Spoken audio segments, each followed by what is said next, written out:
The airport buzzed with its usual energy, a mix of hurried travelers, distant announcements, and the hum of rolling luggage. Jay-Z stood near the check-in counter, the brim of his Yankees cap casting a shadow over his focused gaze. He wasn't just another passenger today. This was his moment to decompress, to enjoy the fruits of his labor, even if only for a few hours in first-class luxury. The weight of his journey wasn't visible, but it was ever-present. From the Marcy projects in Brooklyn to a life many could only dream of, Jay-Z had earned every step forward.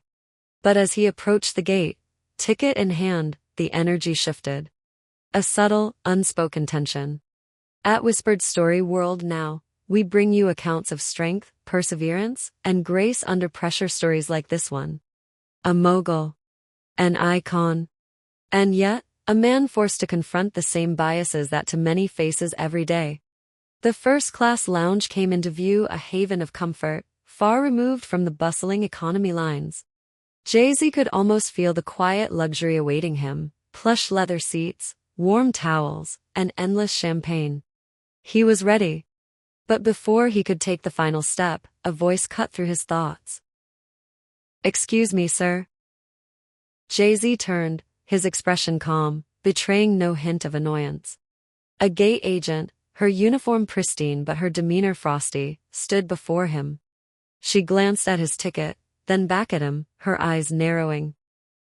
"This area is for first-class passengers only," she said, her tone sharp, as if her words carried the weight of authority.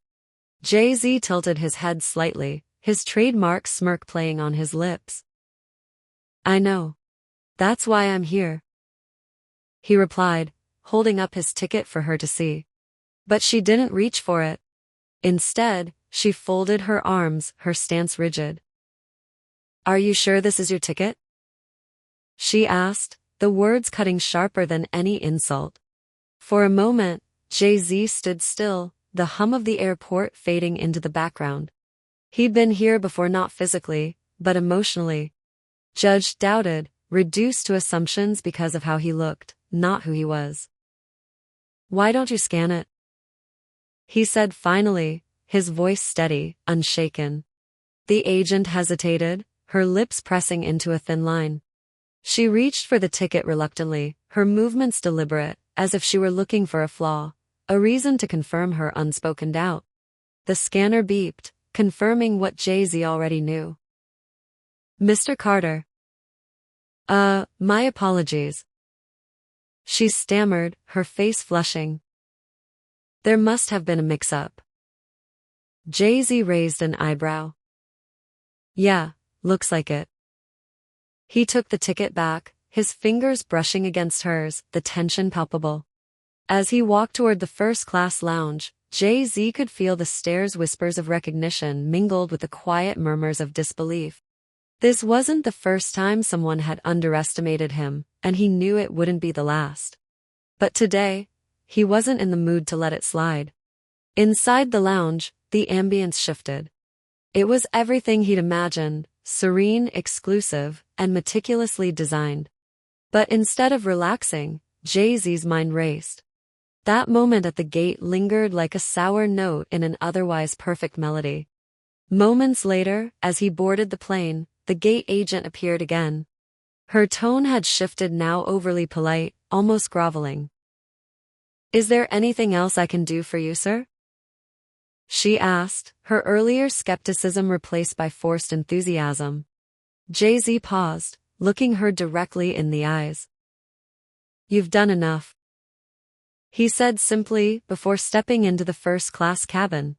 The cabin was an oasis of opulence, wide leather seats, soft lighting, and an unmistakable air of exclusivity. Jay-Z settled into his seat, the weight of the encounter still pressing on his mind. He glanced around, noting the other passengers, each seemingly oblivious to the small battle he'd just fought. A flight attendant approached. Her smile warm but her eyes curious. "Can I get you something to drink, Mr. Carter?" "Water's fine," he replied, his voice low but firm. As the plane began its ascent, Jay-Z leaned back, his thoughts drifting to the past. Memories of growing up in the projects, where every day was a fight to survive. The countless times he'd been dismissed, overlooked, told he wasn't enough. But those moments had shaped him, forged him into the man he was today. This wasn't just about a flight or a gate agent's bias.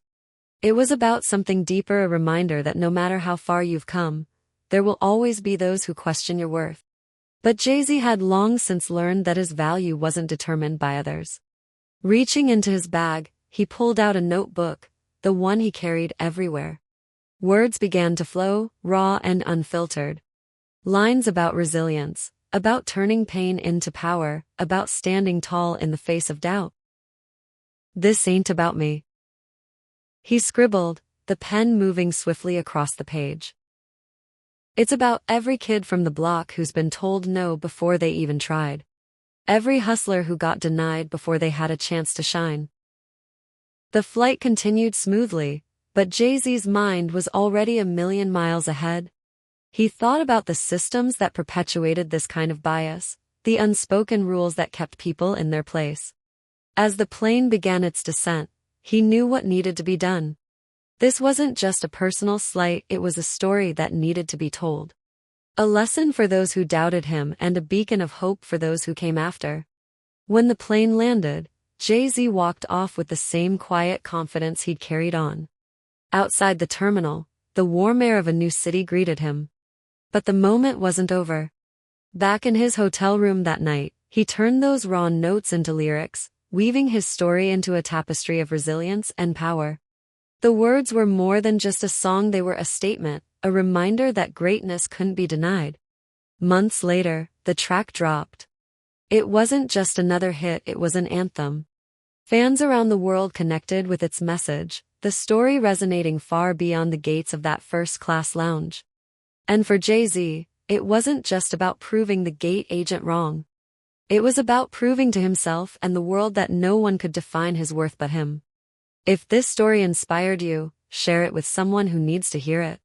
Don't forget to like, subscribe for more tales of courage and transformation. Together, we can amplify voices that matter and remind the world that greatness knows no bounds.